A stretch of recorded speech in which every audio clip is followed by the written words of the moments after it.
Eric, bonjour. Salut, bonjour. Alors, qu'est-ce que tu penses de cette Coupe du Monde de rugby?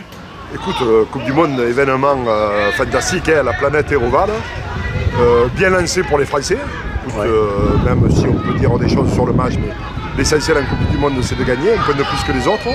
Et puis vraiment aujourd'hui, voilà, le match de la Coupe du Monde, déjà, hein, tout le monde nous parlait bien sûr des Blacks contre l'Afrique du Sud, mais ce matin on a vu Japon-Irlande, magnifique, le cœur existe encore dans le rugby, et seuls les guerriers restent dans la légende, et là, ce match pour le Japon restera dans la légende. Alors, il y a 4 ans, il battait l'Afrique du Sud. Très juste.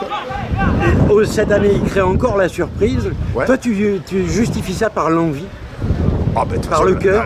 L'envie et le cœur, si tu n'as pas ça, tu ne peux pas expliquer jouer au rugby. Là, on est au match de la Valette contre Marjolaine. Je veux dire, l'équipe qui gagnera tout à l'heure, c'est celle qui aura bien sûr du talent, mais aussi le cœur.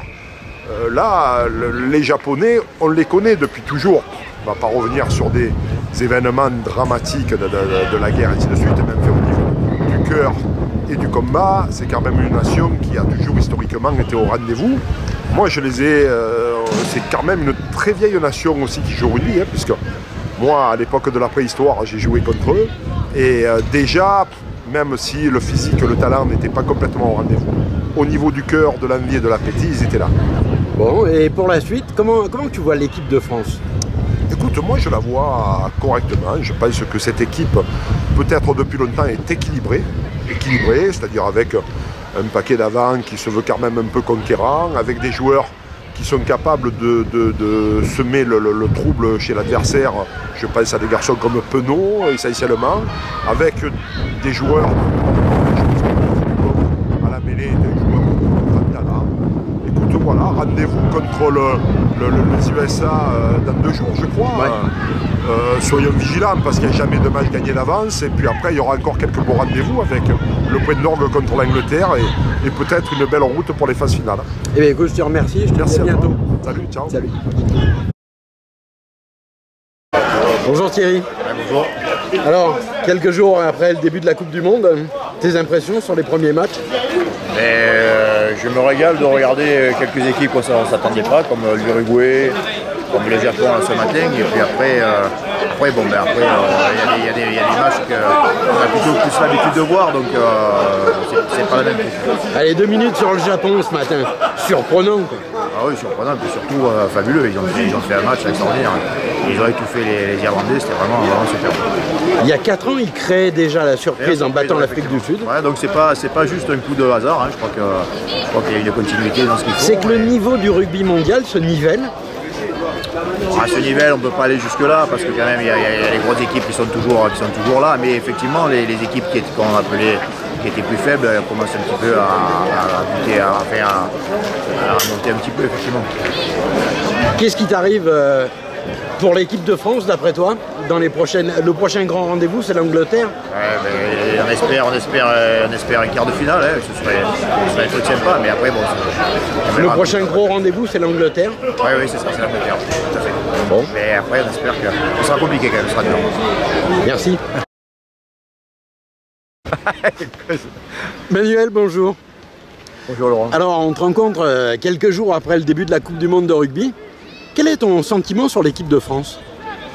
Alors, sentiment uniquement sur le plan sportif. Ils ont fait une première mi-temps qui est certes remarquable, a été appliquée avec beaucoup d'enthousiasme.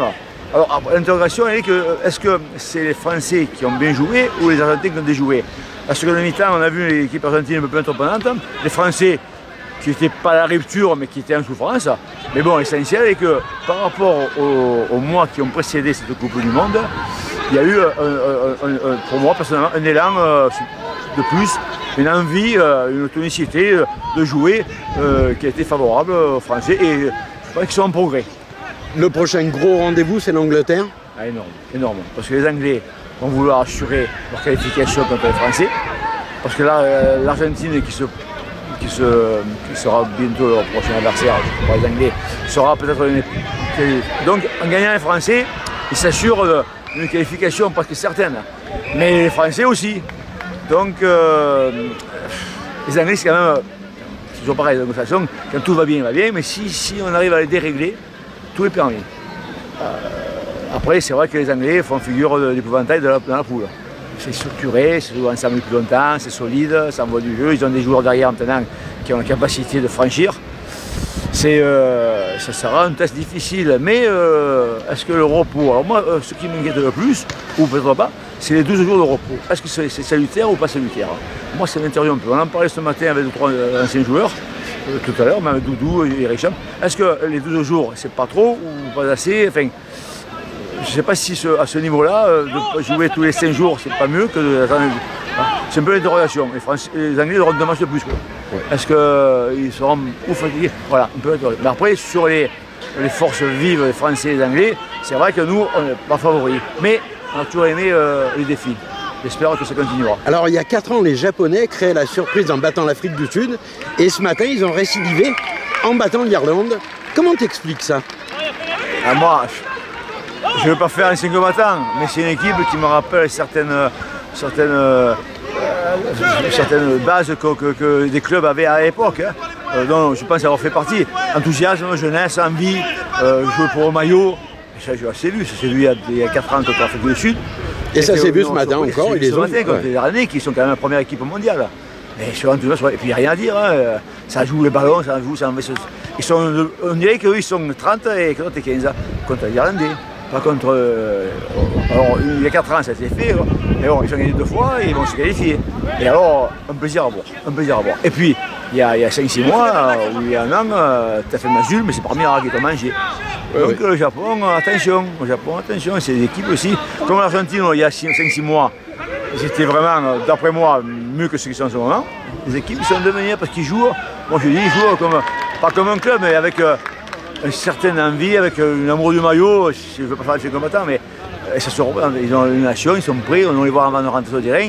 Ils s'envoient du début à la fin, ils n'ont pas de schéma sûrement précis, mais après, quand ils sont sur le terrain, ils jouent de partout. Et quand ils jouent de partout, maintenant, avec ces nouvelles règles, ce que fait les Blacks, ce que font les Springboks maintenant, ça paye. Et puis ça paye, et puis on voit des bons matchs. Voilà. Bon, mais écoute, je te remercie, et puis je te souhaite une belle retraite alors. Merci Laurent, c'est gentil de penser à moi.